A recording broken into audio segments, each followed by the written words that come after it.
to the Trinity Force Podcast. Yo, it's that Triforce cast beaming straight to your home. Grab a beer so we know, pony drinking alone. Send an email, a quick tweet, just pick up the phone. Leave a message at the beep if you're a creep, watch your tone. Discuss the meta game, patch notes, whatever helps your stats most. Obi-Pon Kenobi is your last hope to snatch gold. So grab your headphones and join in the fun. We'll try and force in some jokes and some cringeworthy puns. Yo, we can make it together, people. Trinity Force Podcast. These boys are second to none. Well, that's the end of the intro. It's time we begun. And there we are with another episode of the Trinity Force Podcast. Welcome, everybody, and thank you for joining us this week. There are three of us here, as Dom and Mitch have joined me. Say hello. Heyo! I love that our fourth member, the screen you're possibly showing the viewers, is like Google checking for settings on microphones, or at least that's what I'm seeing right now, and it's very tabs. How do they work? Guys, we're gonna have some like microphone discussions tonight. We're not actually gonna talk about League of Legends. We're just gonna tell you how to make your own podcast when you use new programs. That's right. That's how we're going to do it. I do want to make an apology to everybody out there real quick. It is that time of year where it is very, very warm, and I have a very pregnant wife who needs to have the air conditioning on upstairs, and my air conditioner is right there because I'm sitting downstairs. So if you hear extra background noise this week or for a couple weeks coming, that's why. Unfortunately, I can't turn it off during the hour period, or else it'll get very, very warm. And whatever. A little background noise, totally worth it because air conditioning is the best. Yes. Well, normally I would bitch at anybody and everybody for having a fan or something on, but I think y'all could forgive me for this one time. This one time for a couple months, you just said. Yeah, it's probably going to be for a couple months. I'll try to turn it off if it gets a little colder, but it is pushing the 90s over here in the Midwest. Secondly, we are going to talk about some listener questions this evening, and through that, I do want to quickly say that if at any point in time if you guys disagree with any of our knowledge we drop or any ways that we have to say some specific answers, get over it, and we'll continue to move on through there because we're going to talk tonight about playing to win versus playing to improve. Now, way back in episode, what did I say, 207? Is that what it was? 207, somewhere in there. Yeah, if you type in Trinity Force Podcast Playing to Win in Google, it'll be the first link there. On YouTube, we talked about David Sirlin's Playing to Win. He has a book out there basically going over the scrum mentality. Dom had come up with this idea, and Dom, I want to officially apologize 200 and some episodes later for you not being there for that episode. David Sirlin also has an article about it if you want to... just Google his name and Playing to Win, and the meaningful article is gonna show up if you want to, I don't know, get a taste of what's offered in the book. And the basic it's pretty good. The basic TLDR of it is that to ditch the scrub mentality, where if there is a champion in a game and it is legal to use, the only exception I've seen of that at some fighting games, Street Fighter 2, they disabled bosses like Akuma, or a boss like Akuma, because he was just too powerful and there's no way to play around it. But if that champion is in the game, or if there's an item in the game or whatever it may be, and if it's able to use, get over it, because you can use it. It's legal and it's okay to use. Op in CS is a very good one. The one-shot, one-kill sniper rifle. It's always been tournament legal and you're able to use it, but people still like to bitch about it, call it the noob cannon and whatnot. But that was the basic TLDR of it, is you're always playing to win no matter what, and you want to use every tool to your disposal. Now, through this, we also want to talk about playing to improve instead of just playing to win, because they are vastly different topics. And Dom, since you're the one who put this together, I'm going to put you on the pedestal and let you talk more about it. Whew, that was something that I found quite a while ago. It was a Reddit post from the user Uninspirationality, which is quite a name. I mean, the article or the Reddit post is over a month old at this point. But the basic idea that it goes into is, when you sit down to play, if you go into every single game with the idea of, I'm going to figure out what I am doing wrong, and I'm going to work on these things to just improve. And I don't care about what the end results of the game are, because I want to... What matters is my own performance and whether or not I accomplished the things that I was going to. It's a tricky mentality to take, because looking at your own... it's really... Looking at your own performance doesn't ever feel as satisfying as, winning. I had a good game feels great if you guys win. It doesn't feel as good if you lose. It's kind of hard to walk away and say, we lost, but I played well, so what do I do about that and everything? And it's also, hard to say, well, we won, so I must have been, or it's easy to say, well, we won, so I must have been doing something right, when in fact, there are plenty of times where you win, your team wins despite your own best efforts. But that's ultimately what the article is kind of getting at, is the idea you have to go into every game playing playing for your own improvement. And if you go in with that attitude and mindset, the wins are eventually going to start coming to you. Yeah. Looking at win rate, we talk a lot about win rates and OPGG and using that to your advantage. Looking at that and getting discouraged because you're sitting around 50% win rate or 51% win rate is not the way to look at this game. I know there's a lot of ranked anxiety, and we've talked about in the past too. You could probably look up Weldon, Mind Games Weldon, in the Trinity Force podcast. We talk a lot about playing through ranked anxiety, but you just have to go into the game with a goal. Every game, it's either going to be CS or kills or roaming or towers or whatever it may be that game that you want to, even harassing the enemy. But whatever you want to look at, you have to go in there to try to improve on that one aspect every single time, and the ELO or LP will just start coming as you're playing. Now, when I was doing the hardcore grind, or when I have done the hardcore grind in the past, once you throw LP out the window and you just start worrying about playing because you're having fun doing it regardless of the end result, you'll find that more wins come to you, because at the end of the day, you'll look at your LP and go, wow, I have increased by 25, 30, 50 LP, whatever it is, by the end of the day, and I don't even remember playing this game because I had so much fun playing it. And I think a lot of people lose that fun aspect of this video game and get too much in the competitive side before they realize what's wrong with them. And I'm hoping that more people can. Well, let's be fair. We've essentially given that advice in the past. We've more or less said, with the playing to win attitude, it's you're sitting down and your goal is to do whatever it takes to win the game. If that means playing the OP champion or buying the OP item or whatever that is, that's your goal. And that's not a fundamentally bad approach to take, but you have to understand the limitations of it. There are going to be things that are outside of your control, and you have to learn how to adapt to that type of stuff. And that's also not always the most fun way to approach the game, unless you're the type of person who just only cares about winning. If winning is the only way you have fun, well then, yeah, that's definitely the attitude for you, and just play whatever the best champion or champions available are. But for most people, you need to have people, tend to want to have the actual act be fun, not just the result. I was thinking that this was when we first started discussing it, the transition of something's in the game, you can utilize it, play OP things, and I was thinking, well, in that playing to win versus improve, I would say, as somebody who just switched, my difference there would be playing the one champion I'm very good at in mid lane as opposed to the ones I'm learning is kind of weird, because at the same time I want to be climbing, but I also want to learn more characters. And we've had a lot of listener questions over the last month that have been, hey, I can't carry with this champ, or who should I pick? And I think that you kind of also could step back and look at this a little bit and say, what am I trying to get out of it right now? And I needed to start doing what Adam was saying and go into the game and be like, I'm not going to lose in CS this time, because it would be nice to win CS once. And focusing on that would help. I like you as an example for this. Because we've played a number of games together this season. We've all played, we've done a pretty good number of just group games in general at this point. And every time we get into champ select, especially in ranked games, it's really tempting to say, Mitch, just play Ahri. That's your champion. Don't play anybody else, because, you playing Ahri is going to give us the best chance to win. But that also harms your development, like you said. And I'm sure there was a point where we were all always actually saying, just play Ahri. But I mean, I've certainly been very vocal about you. Hey, no, Mitch, play Orianna, play Syndra. I keep throwing champions at you that I want you to play, and then don't give you time to actually learn them.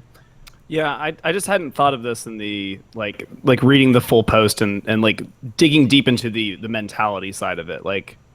There's a big difference between figuring out what you're doing every game, which is, I think, probably the difficult part that some people might So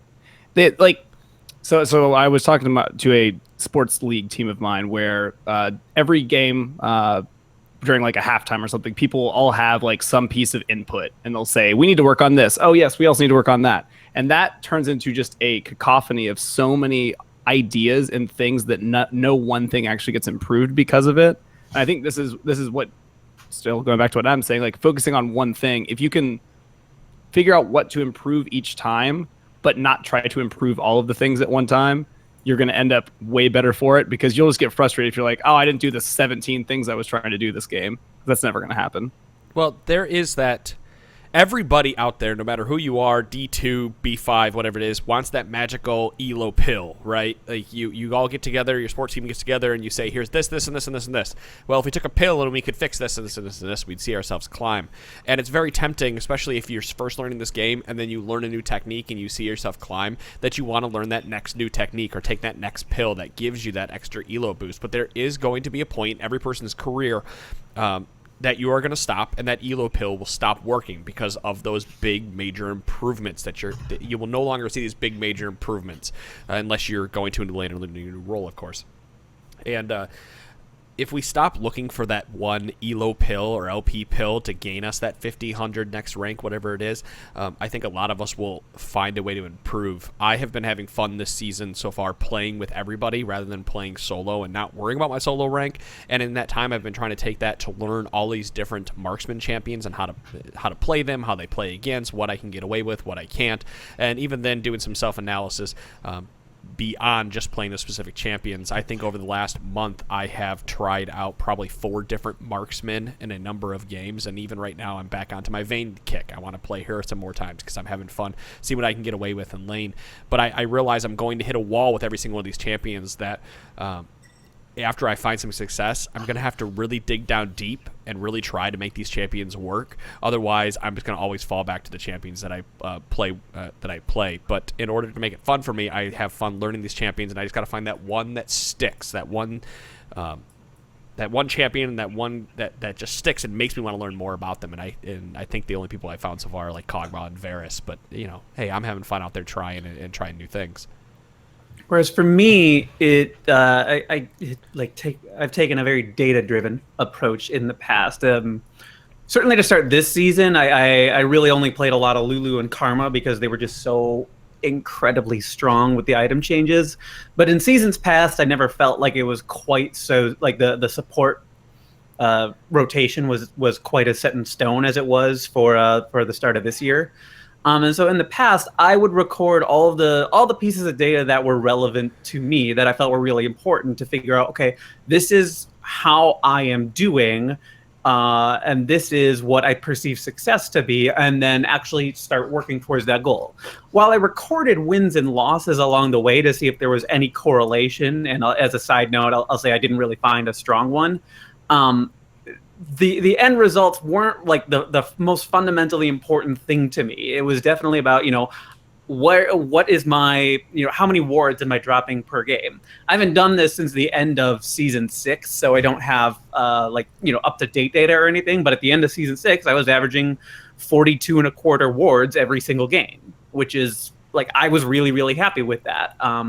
That's not going to be the case. Time plays a factor in that. That was in an average of a 34-minute game. But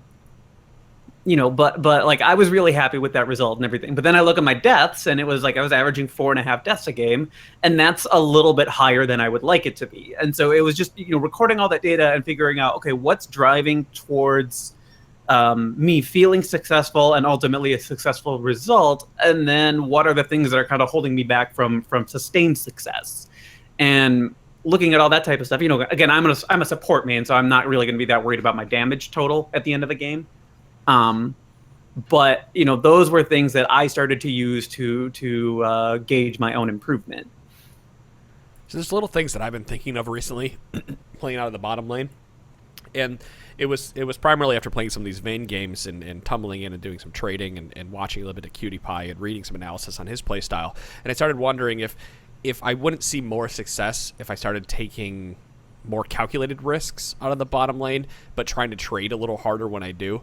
And I saw this the other day, Dom, when I picked up, it was a second or third game I had played on Vayne. And and I noticed that there was a lot of times that I could just walk in and start tumbling and doing damage, and they'd back off, and I wouldn't have to worry about the recourse. Now, to go along with that, the next piece that I have to learn how to do is play around minions, for example, because that's when I look at my replays, I notice I take a lot of minion damage, and that's how the trades become in the enemy favor because I'm spending too much time in the middle of our minions taking damage and not rolling out of line of sight. And so those little things are something that I'm trying to work really hard on to improve. That was something you did really well last season, and I kind of forgot. Like, I'd been overlooking at it, but now that you mention it, yeah, you're taking more unnecessary risks and fewer of the calculated risks, like you had been doing so well last year. I think it's. I mean, I wouldn't even mention that because I completely forgot until you brought it up. It's probably. I think it became. It's last year. I was just so.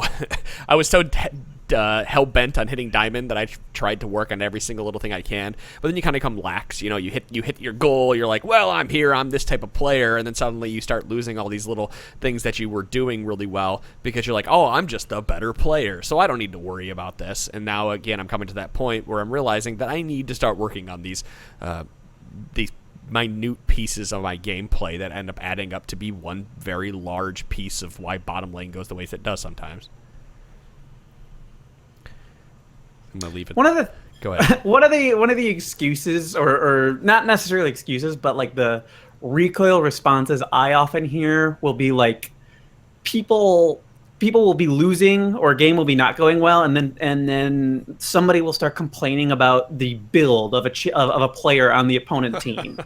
And it's like, oh, you're bad. Like, that person's bad because they built this, and this item. And like, I see why that's and I'm sure I've done it myself. I see why everybody has the urge to do that. But ultimately, it's like, that person is beating you. Even like if they have 4 other people who are doing the beating for you, the reality is you are losing. So stop trying to look for a convenient excuse and start looking at what you had control over, because like, that's where you're going to start to find meaningful results. I guess you could have a situation where they said like, oh, the Cog mod didn't build Quicksilver Sash, and our Malzahar could just flash ult, and that would be a good time to ever say that. But yeah, if you're just doing it just to be angry about something and vent, it's maybe not going to be so helpful. Yasuo built Frozen Mallet. Well, Yasuo is fucking kicking your ass, so yeah, stop trying to duel him. Maybe group with the team. Hey, Dom, I want to wrap back around to your 40 wards that you talked about earlier. At any point during that time, did you ever go back and watch any of your replays and try to get an idea of how many times people walk through your wards? Replays were not available at that time, so no. And I didn't have plays. Okay. Have you thought about doing that now? Just to try to get to because I bring this up because saying I dropped 42 wards and I'm very proud of that is fantastic, but I'm curious how effective a lot of those wards are, or how potentially effective they are. Now I know that's a stat that's harder to gauge, but that's the next step for warding that you need to take, is figure out where I'm placing the wards and how effective those are, and maybe my number needs to drop a little and I need to place them in a better position. Okay, before you answer, Don, didn't that happen in Vantage? Like, when we played Vantage, I thought that one of the things we had was like a map that would point out how many people had been seen by wards. So I don't know if that's something that's accessible now, as opposed to just watching through the games. But I guess you could kind of go on like double speed and see when somebody pings on the mini map.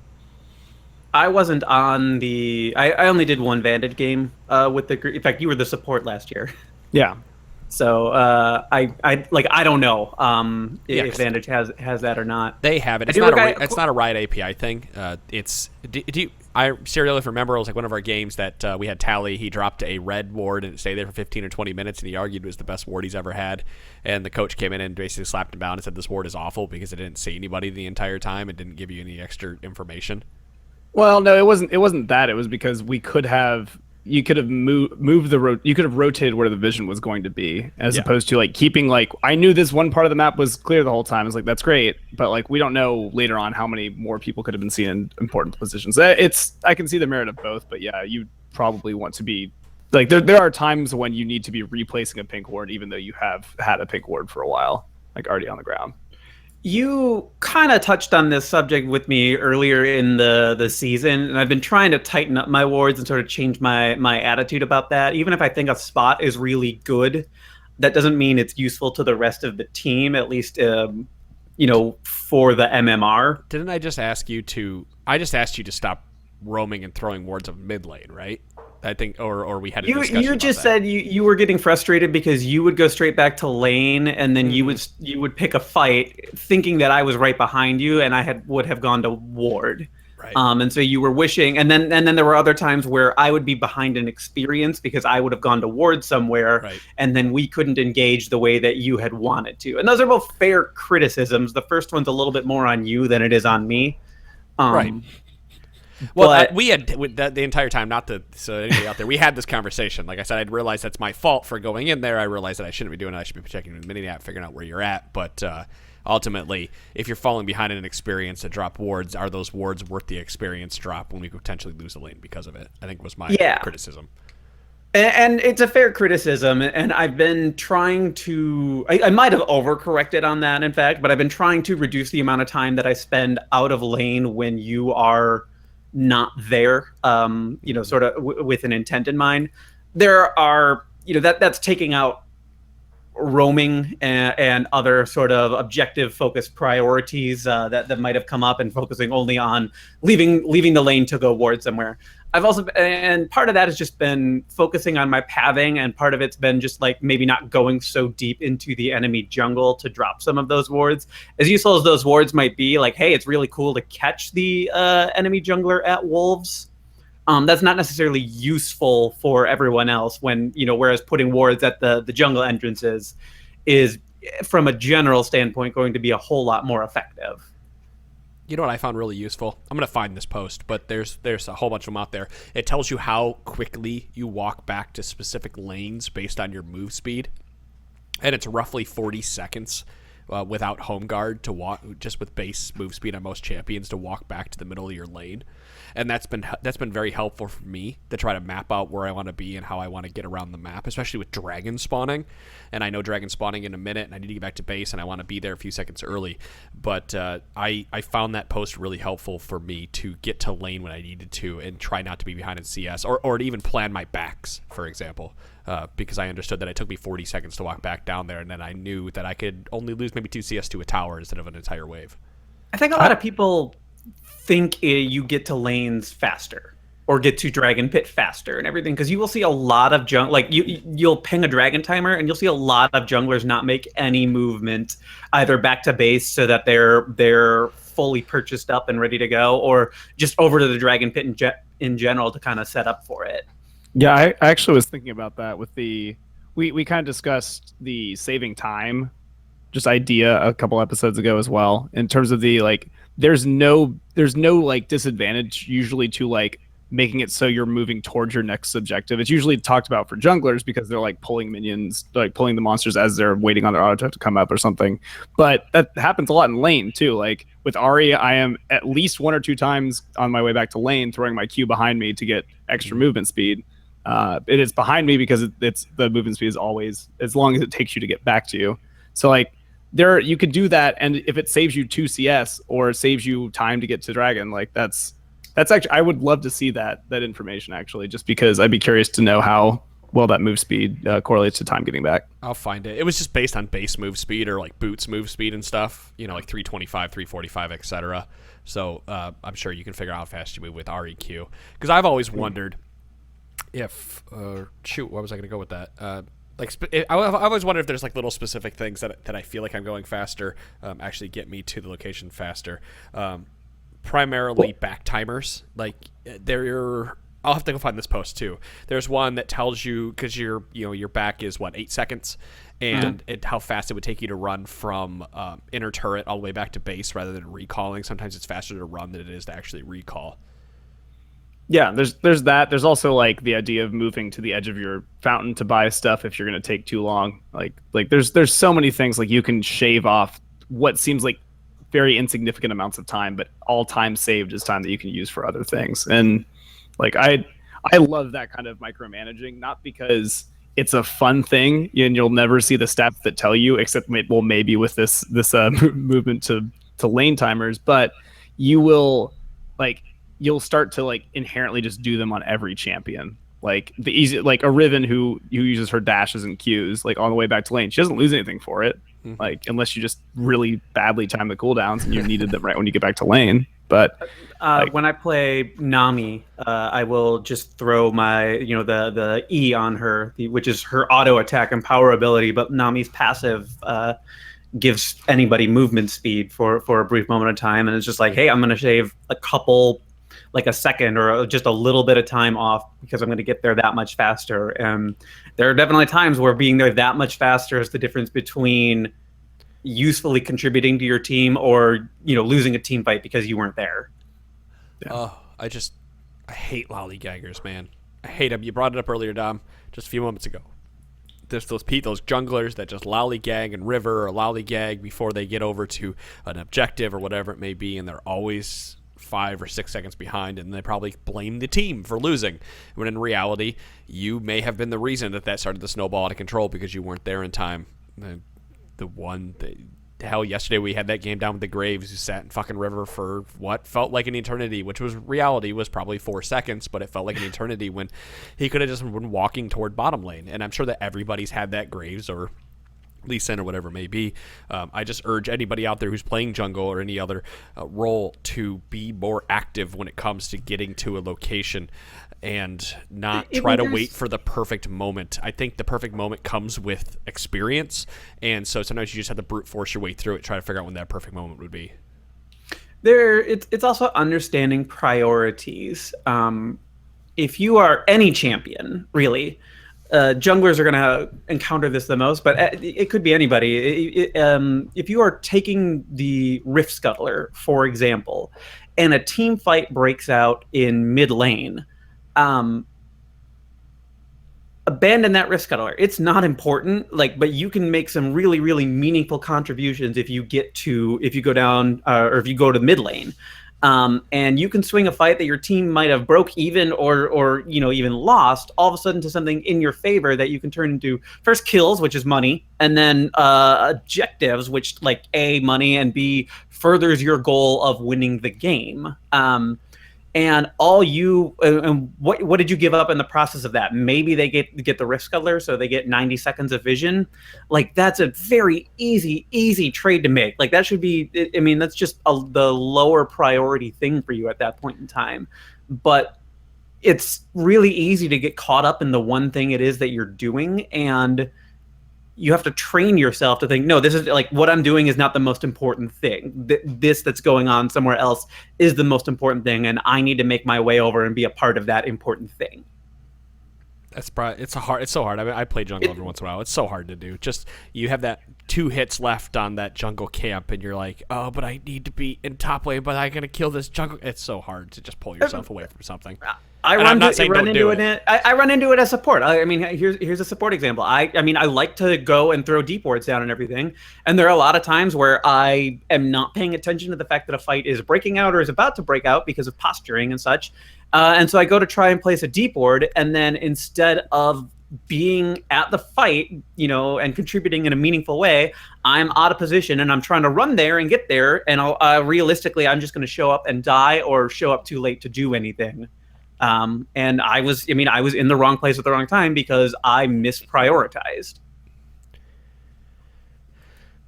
I think that's a lot of information to digest there for people. Yeah, we went into a church of our own ideas on how to improve, very, very deep dive.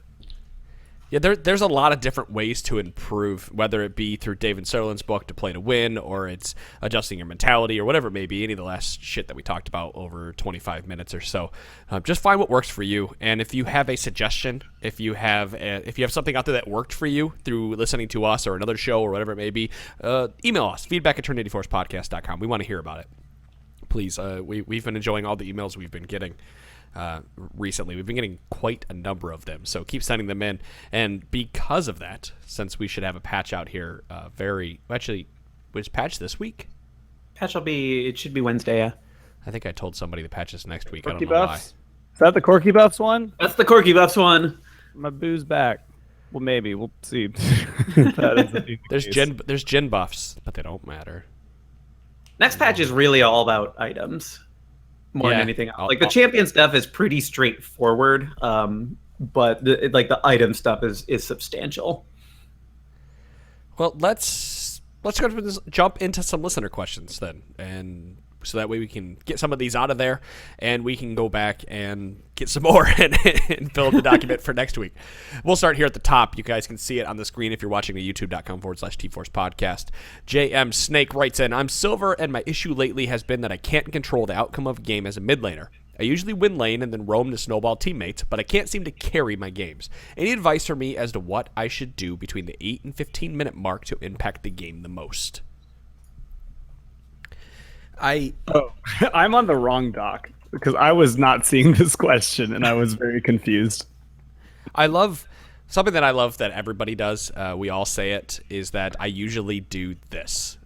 We get a lot of emails, and I say it a lot when I'm talking to people as well. I'm like, I usually do this, and it works well for me, but I can't do this. So even if you're winning lane and you can't win the game, are you really winning the lane? Because if you're winning the lane, are you properly using that amount of money that you've received by winning the lane to impact the map? The answer is no, because you can't win the game if you're playing on a mid. And so I think the question more turns into, how do I use the money and experience and gold that I've received, both money, gold, to have a better impact on my game? I mean, you look at the map, who on your team is struggling the most. Go and provide that group of people some relief. I guess the worst case scenario there is you end up feeding a killing spree, a bounty, I should say, to your opponents. But realistically, if you're as far ahead as you're describing, it shouldn't be difficult, especially out of mid. It shouldn't be difficult for you to show up, exert your will on the lane, and then turn that into objectives for everybody else. I'm actually kind of confused on where to go with this, because you do say that you win lane and then roam to snowball teammates, which is exactly what I would have said if you hadn't said to snowball teammates right afterwards. And you're saying about the 8 to 15 minute mark, that's what you got to do. You can snowball your teammates. You could, I guess, kind of get, if you're ahead and feel comfortable with it, maybe getting a deep ward somewhere, but carrying the game at that early on really isn't a matter of anything other than impacting the game as much as you can. And I need more information on what the problem is, I guess, later on. I mean, it sounds, in some respects, I'm reading this to be like, what can I do about teammates that are bad, I guess, for lack of a better term. And it's kind of, he's focusing on this specific point, the 8 to 15 minute mark, where I guess the game hasn't spiraled out of control for everybody else usually. And in those circumstances, I also feel like there isn't a definitive winner or loser of a lane at that point in time. I guess, yeah, if you've gotten 3 kills by 8 minutes, you should really have things well in hand and should be able to go and make a huge impact. But I feel like most games, for most people, you'll maybe have 1 kill at that point in time, unless your jungler has really, really been diligent about showing up in your lane. Well, maybe objectives are a good way of doing it, and necessarily you don't have to go to a lane to do that. You can get Dragon. Rift Herald seems to be interesting now. I don't know how. I think Dragon's still the priority kind of thing to go for when you get 1 kill, because you can usually lock up a Dragon off of that. But that's what I would say. If it's later on and you're saying, I don't know, I'm ahead and I should be able to carry the games, but I don't know how. That kind of depends on the champion, because if you're playing an Ahri, you want to make picks. You want to be starting the plays potentially or following up. But if you're playing Anivia, you need to sit back, wave clear, push, and siege, and know what your champion's supposed to be doing, and then do that well. So something to play out of any of these side lanes is to help coordinate with your jungler, and that doesn't necessarily mean typing out very long sentences, but it's understanding your jungler's path and where they want to gank next, or where the next opportune gank point is. If you're playing mid-top, you should definitely be always looking at mid-bottom or bottom-top, depending on the, obviously, role and where your jungler is at in association. Because if there is some kind of trend that is happening, rather than sitting in the mid lane, you farmed out the wave, maybe you roam a little bit because to do something. Try to walk to where you think your jungler is going to go next and work with your jungler. Say, I'm headed top, because you want to get that 3-man dive at the top to take a tower. This is where we can start using our money, is understanding how my teammates are going to play and where my teammates are going to go to use that power that I have amassed for the better of the team. I think there's a lot of times, and I understand that mid laners can't always roam, but I feel like there's a lot of times with mid that they don't work with the jungle at all to go and gank top lane, for example. The mid laners that make me go wow are the ones that just show up top lane and are like, fuck you, and then they go back and they push out mid and they scramble for a little bit and they show up bottom lane and say fuck you. And I'm like, this guy was everywhere on the map, how did he do it? Now I'd have to watch the replay to see it exactly, but there are always opportunities to push and roam and work with the jungler to understand where the jungler's pathing is, and that comes with playing more games and watching replays and watching how the junglers are moving. And that also goes for a lot of other lanes. Bottom lane, for example, needs to understand where the jungler is so they can understand when they can be aggressive. Mapping the enemy jungler is another thing. You see how all these little pieces start compounding on themselves as we talk about the game. You need to have more of an understanding of just what you can do, but what can your teammates do in conjunction with the power that you have. Yep, you're impacting one lane, like especially getting a turret, but even like just making pressure have to be applied from the other team can help other lanes. Like even if you're like, I need to really help bot, but top looks like a much juicier option. Like that's probably going to help your team overall, even if like you can help everybody just by impacting the lanes. And that's I think Adam's really right on that. And that's what I've been trying to do more, is like roaming is my favorite thing to do in mid lane, because just sitting in lane is kind of boring. Yeah, why push, walk out, and drop ward when you can walk someplace else? Give up a wave. Maybe you get 2 kills for it. Something that peeves me quite a bit is when I see top laners get kills under their belt because somebody helped them, or they did it themselves, whatever it may be. And then they don't use that power anywhere else in the map. They say they roam. They'd be the people that write in, say, I win my lane, but I can't impact the game. But they don't use that power to group up or even roam mid. If I'm playing somebody that has any form of CC in their kick, Galio, Malphite, Riven, whatever, Echo, whatever it is. Gragas. I'm trying, Gragas, good one. Nautilus, not so much seen out of there, but I'm like walking down and taking the Scuddler and then maybe walking into the enemy jungle slightly at any point in time to see if I can find the jungler to push him off a camp. I'm walking down the mid lane and trying to gank and just foregoing the experience that I got there for mid tower, dragon, kills, whatever it may be. Like a lot of times I'm roaming more than I'm sitting in lane, and I win more games because I do that.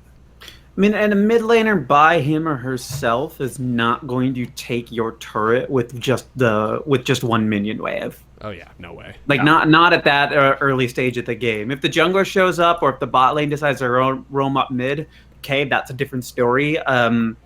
But that's, ultimately something you had to account for when you made your decision, and you don't know what the bottom lane is going to do. If they're pushed up to their turret, well then you can probably go roaming because they're not going anywhere. But if they pushed up to the opponent turret, well, now you have to start thinking about what they're capable of doing. I would honestly, not to tell you to like send it in. If you wanted to send a replay to us, obviously we're not going to complain. But I would say go try to take an objective look at a game where you had that exact scenario. You won the lane and you tried to help snowball, but it didn't work. Like just go back and look and see what you actually did, because in the moment it's hard to assess like what the best decision was. You can only just do what you did. But if you take a look back and see, oh, I could have done this instead, that might be the best place to kind of look, more than like, I hope this has been helpful, but you seeing your own games would be, or anyone seeing your own games would definitely help more than just trying to reflect on it in the moment. I love mid-game self-assessment. There'll be a lot of times I'll go in and I'll trade or do something, and I go, oh, well, fuck, I shouldn't have done that. And then I try to remember for the next time that I do that. There's a lot of times where I went, fuck, I should have rolled this way or one way or the other. It usually happens when I have to play those ADCs, like Vayne, where you sit on the very fucking edge, and then you roll one way, and it just doesn't work out correctly. Well, you want to test the waters. You're like, oh, this has been boring for a little bit. I really should see if this is like, I just got new item, new shiny Morellonomicon. Like I want to see how this trade's going to go. And then if you get stomped, you're like, well, maybe not. Maybe I'm going to sit on my turret for a second or back after the first little skirmish. Well, let's talk about, since we're talking about solo queue, I got another question here. It's up a bit in the document. God Cuz God Cause? He's got two in here. The guy plays Vel'Koz a lot, so I think it's God Cause. That makes sense. Okay. What can you do to buffer the unpredictability of solo queue? I'm not saying when I lose it's always because of bad teammates. Thank you. I definitely have my bad games, but you can sometimes get that fledgling Riven Yasuo main or the hard counter to pick your escapes ban phase, or that the hard counter to your pick. Yes, thank you. The hard counter to your pick escapes ban phase, or you get autofill to support and you can't get a swap for the lane you want. Editor's guarantee for one dodge a day that's more or less penalty free. So if you really don't like the set of circumstances that have unfurled by the end of champion select, you can always dodge, wait it out go and have a bowl of cereal or something, wait it out 5 minutes, and then queue up again. We had that happen when you got placed AD carry a couple weeks ago. Where we were like, damn it, I've never used it, so I didn't think about it. You reminded me afterwards, like, we should have done that. I was like, oh yeah, I was better. I was in a promo series, and that's why I didn't dodge. I just didn't think to say anything aloud. Yeah. You lose 3 LP and get a 5-minute dodge timer on your very first dodge of the day. There is no reason you shouldn't be using that, especially if there's a Teemo on your team. Fuck you, Teemo mates.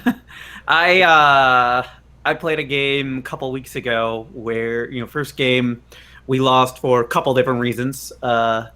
But I just was not very happy with the experience of playing with that AD carry, and then I queued up, and the same guy was the AD carry in the next game, and I was just like, you know what, I'm not doing this, and so that's, I threw my dodge there. That's probably the only control you have over the game is your first dodge of the day. If you are past the point where you have that dodge and you just can't do it, and you can't do it, you just have to play to the best of your ability.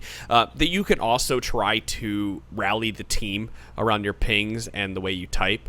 A lot of time people will follow you if you are doing particularly well in the game. So if you're walking out of support and you're landing lots of Qs and you're getting your ADC fed, more people will be more likely to follow you. But determination and persistence will persist through all these issues. I couldn't think of a better. I didn't think great of a better vocabulary, word to use. Scott. Thank you.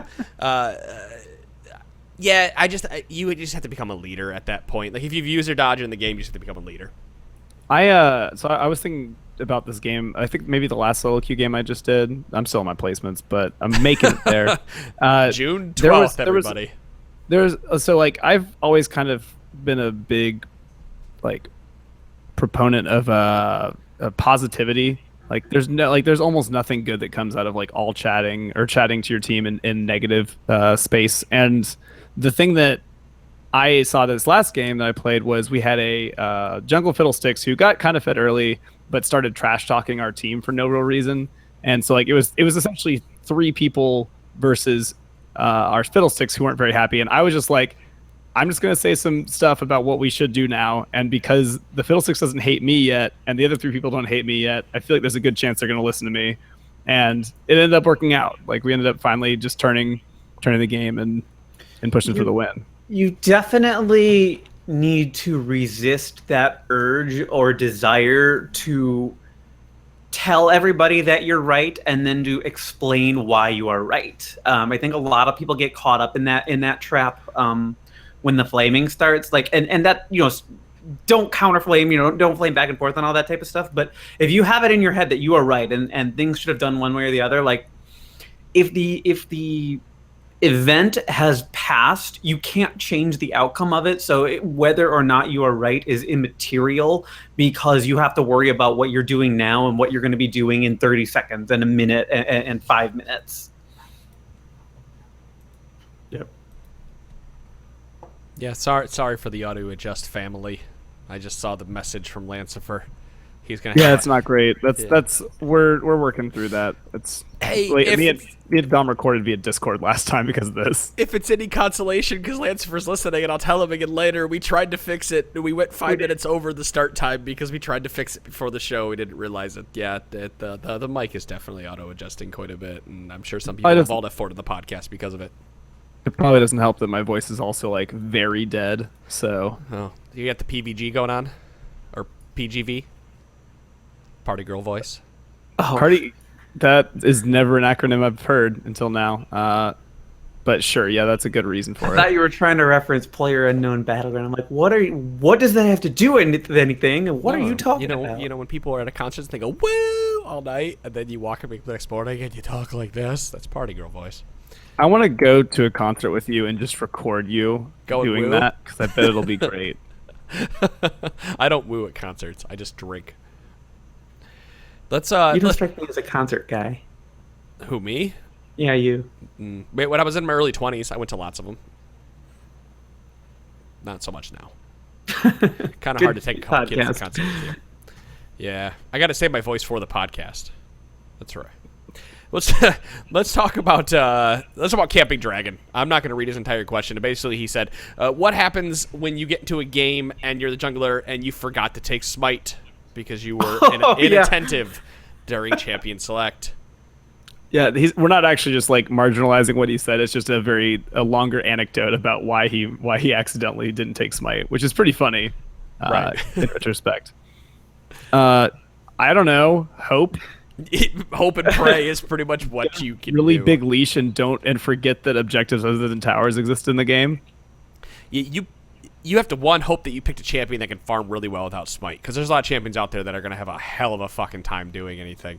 2, you have to hope that your one gank that you pull off in the early game goes through. Essentially, you fucked yourself by a very large margin by not having smite, and you probably should chalk that game up to being a loss. But if that game goes through and you make it through the early game somehow on equal footing, hell, you don't even get the extra experience for smiteums, right? Because you don't have smite. No, yeah, you're like, you are immensely. You've set yourself behind, and there's honestly just not a whole lot you could do. And I'm sorry if that sounds like really condescending advice. I think we've all been there at one point or another, but for me, it's never been in a ranked game. So it was one of those like, well, shit.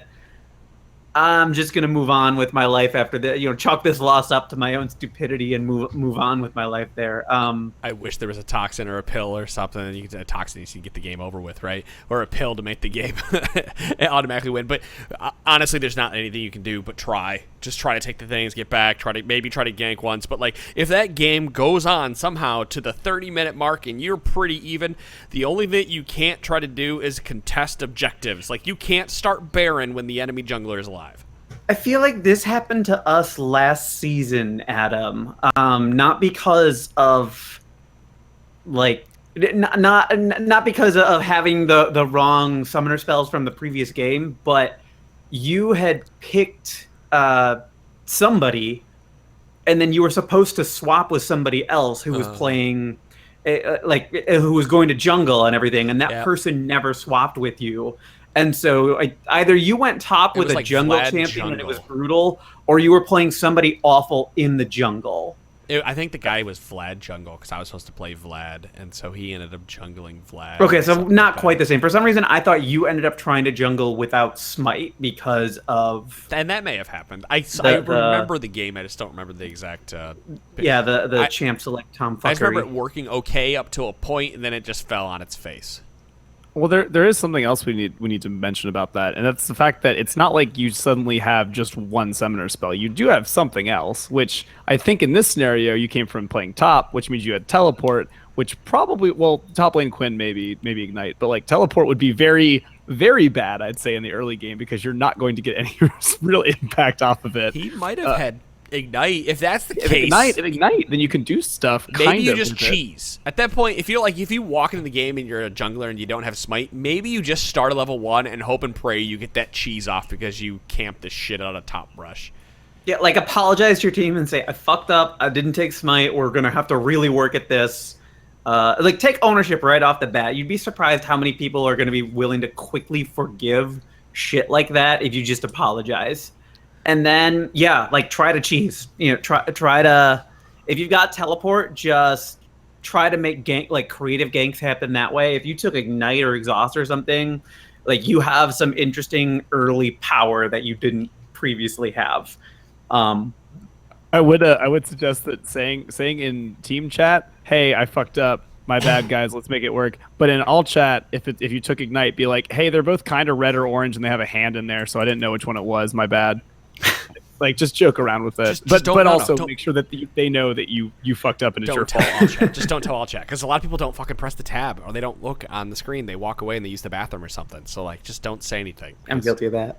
Yeah, I am too. I'm guilty of not pressing tab throughout the game, even though we've told people 100 fucking times over to press tab. I press tab a lot. So. I won't press tab until like 40 minutes in the game and go, oh fuck, that dude had a Blade of the Ruin King and Static Shiv. Jesus Christ. Oh, I hate it when you do that. It drives me crazy. You're so inattentive to how fed somebody else is getting, Yeah. and then they show up. You're like, we got this. I mean, we don't have this, and we die, and you're like, oh wow, shit. Maybe I should have pressed tab, huh? Yeah, I recognize. You need to learn to play with tab constantly being held. It's gonna take a while, but you'll get used to it. You're And only you'll gonna always have see information. You'll always have 2/5 information in of front the of you. screen, but you'll have a lot of information available to you. Yeah. You're assuming that I'm looking at that information. Fuck, guys. Hold on. Oh, hold on. I know this is good radio. Oh, I burnt the shit out of my back, and it's starting to fucking peel and shit, and it feels like 1,000 million daggers hitting my back. Oh my god, it hurts so much. Do you have sun poisoning, maybe? Because that's what it sounds like. Why? If Because if you are getting hurt by this is now a medical podcast. Yeah. If you're getting hurt by a burn and it's actively like itching super hard, there's a chance that's sun poisoning, dude. I had it before and it sucks. yeah, do I just wait it out? I actually don't know. Do I go to WebMD? Do I have cancer?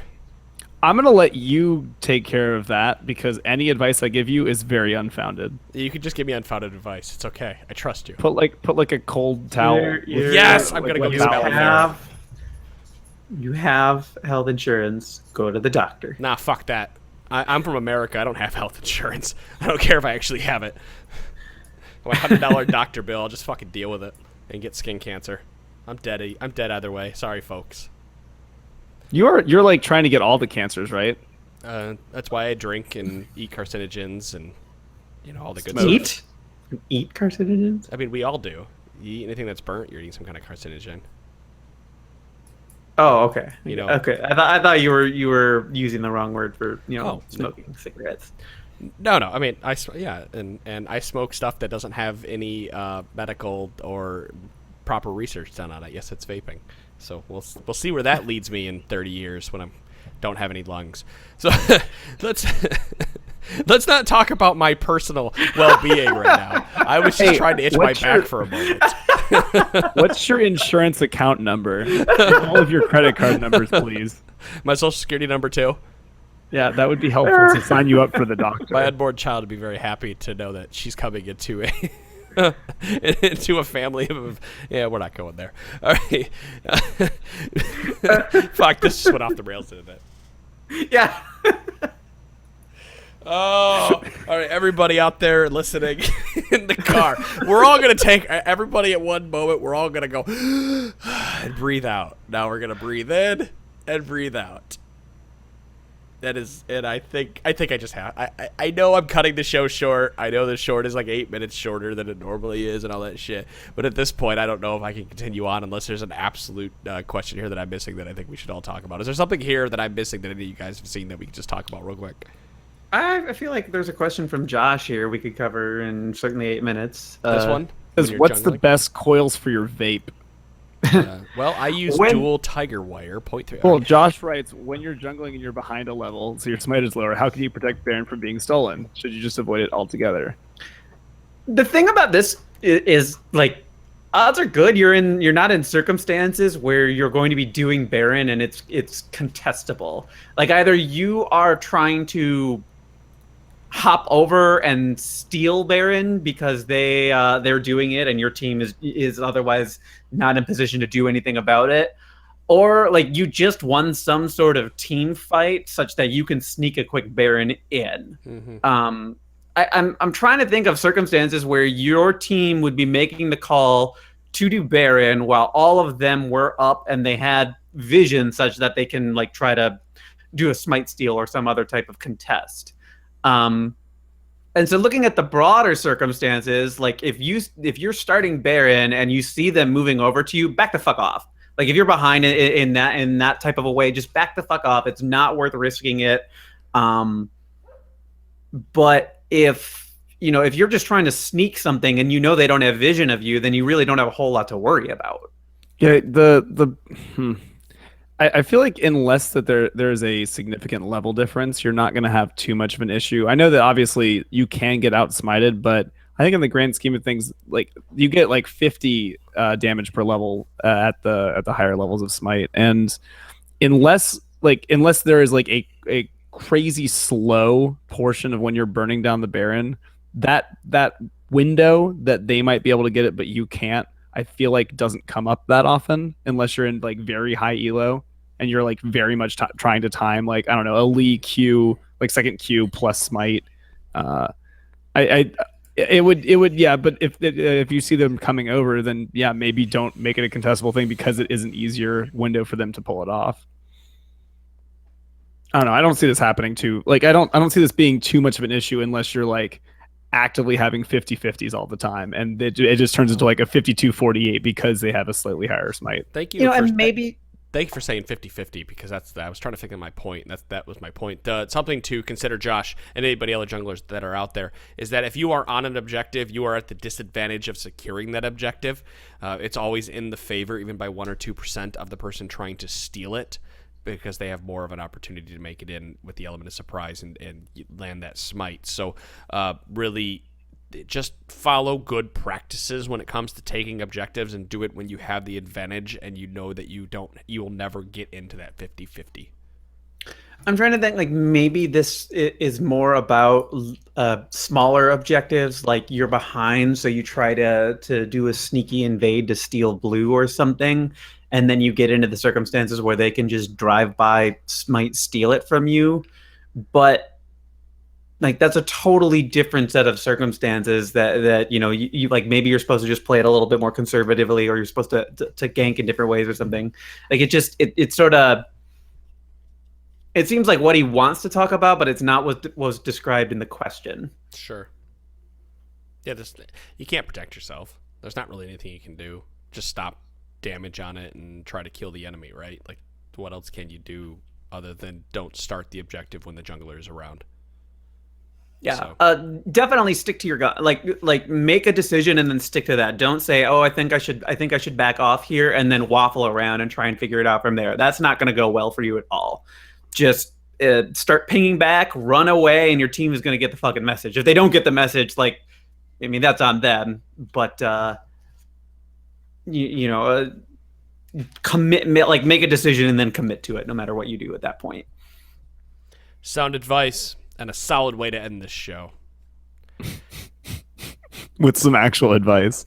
That's right. The other advice is, hey, Mitch, according to MMD, you were correct. I should go put a cold compress on or a wet towel.